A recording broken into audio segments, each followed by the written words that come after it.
Alors, cette semaine, nous avons vu le Koweït et l'aéroport du Koweït se faire toucher par des frappes iraniennes. Or, si vous avez un petit peu suivi, nous sommes censés être en cessez-le-feu. Et ce que je vous propose dans cette vidéo, c'est de regarder un petit peu ce que signifie en fait ce cessez-le-feu, qui est tout sauf un cessez-le-feu. Et d'ailleurs, même le président Trump l'a reconnu.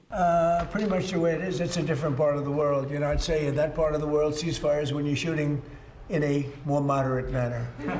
Nous allons voir comment il est facile de mal juger la situation quand on voit les déclarations américaines. Regardez ces déclarations du CENTCOM, on a l'impression que tout se passe bien au Koweït, là où les images et les déclarations des Koweïtiens nous montrent clairement une vision légèrement différente. Donc vous êtes d'accord, on a deux sources différentes, deux visions assez différentes, mais ce qui m'intéresse sur cette chaîne, vous le savez, moi j'étais opérationnel, j'étais sur le terrain, plus dans cette région-là, c'est qu'en est-il de la réalité pour les personnes sur le terrain.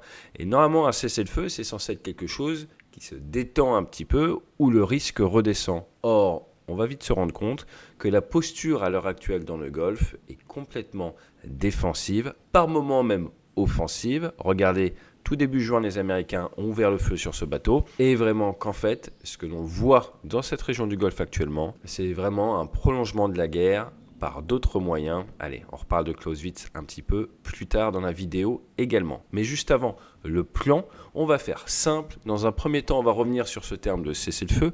Dans un deuxième temps, sur le fait que les Américains annoncent avoir tout intercepté, qu'il n'y a pas de souci du côté de leur cible américaine, ce qui est en soi probablement vrai, mais ce qui n'est pas tout à fait vrai pour le pays hôte.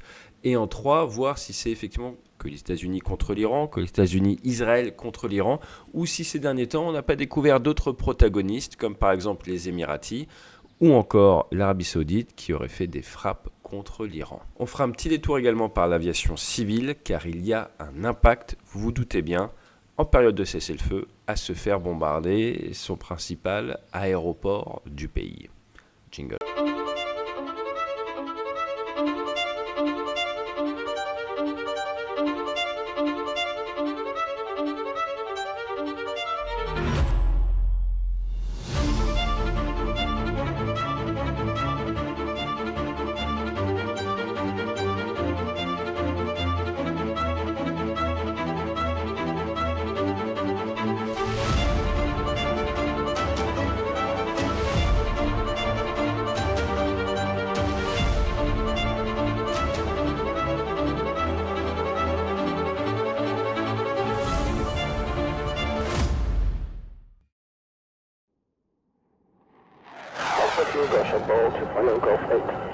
Roger, ball.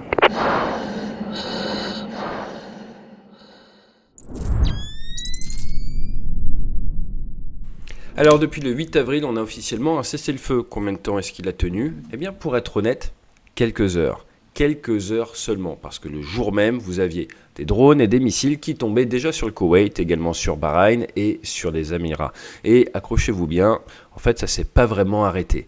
On a eu la fermeture du détroit d'Ormuz, quand même 1/5, comme vous le savez, du pétrole mondial, mais également énormément de gaz qui y passe. On a le 13 avril, les Américains qui contre-attaquent avec en fait un blocus naval des ports iraniens qui est fait un petit peu en décalage par rapport au détroit directement. On a eu 6 navires quand même qui ont été neutralisés au Hellfire, donc aux missiles, certains peut-être également par des bombes et d'autres par du canon. On a 122 navires minimum qui ont été déroutés.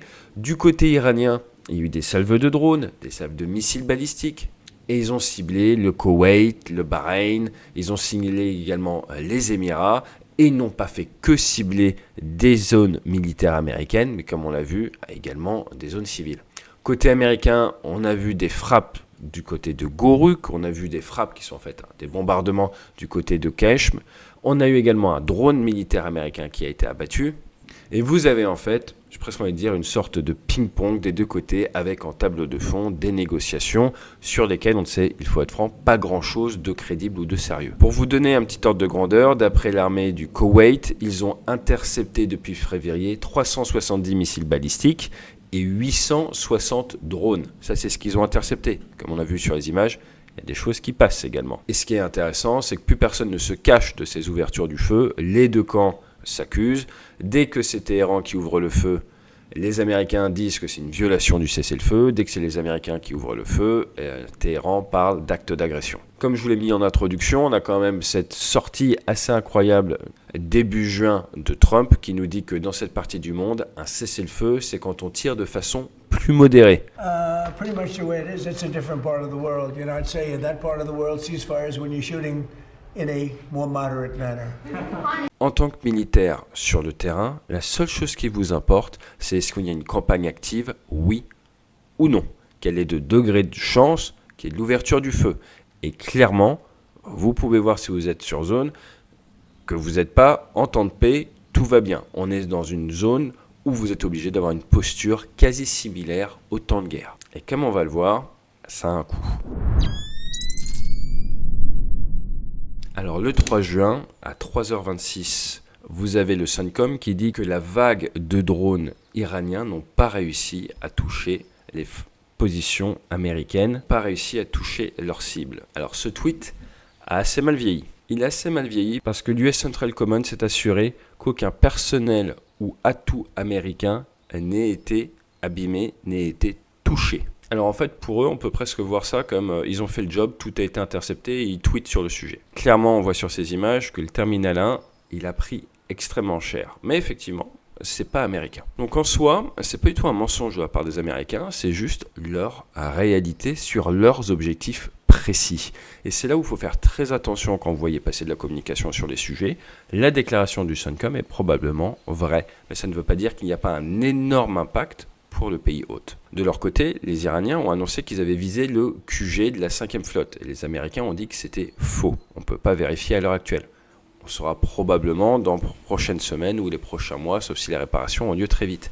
Mais ce qui est sûr, c'est que les tensions ne sont pas qu'entre les Américains et les Israéliens et les Iraniens. Une enquête du Wall Street Journal a récemment révélé que les Émirats arabes unis ont participé à des dizaines de frappes à l'intérieur de l'Iran, des dizaines, et que l'Arabie saoudite aurait fait de même. On a donc une coalition qui a été offensive. Et ce qui est intéressant, c'est que ces frappes-là n'ont pas été officiellement annoncées, c'est donc resté secret. Ça vous renvoie vers le fait que dans ce type d'opération, il y a la communication officielle et il y a tout ce qu'on ne voit pas. Et le tout ce qu'on ne voit pas a un énorme impact sur les protagonistes, leurs décisions, que parfois on peut avoir du mal à comprendre sans posséder ces pièces d'information.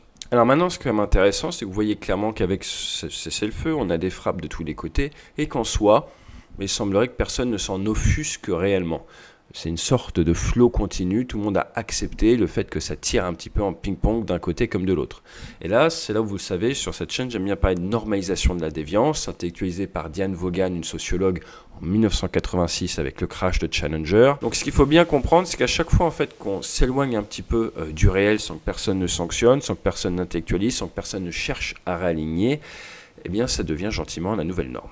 On le voit de plus en plus avec les conflits actuels. Certains parlent de lignes rouges qui sont franchies et qui n'amènent pas des conséquences. Quand on étudie la culture de sécurité, en fait, on parle de normalisation de la déviance qui, généralement, vous amène à un moment ou à un autre à devoir payer l'addition. Et ce qui est intéressant, c'est de regarder un petit peu justement les cessez-le-feu dans le Golfe. The Economist a compilé tous les cessez-le-feu au Moyen-Orient de 89 à 2020. Il y en a eu 360, déjà c'est quand même assez énorme de connus, et il y en a 192 qui ont tout simplement échoué.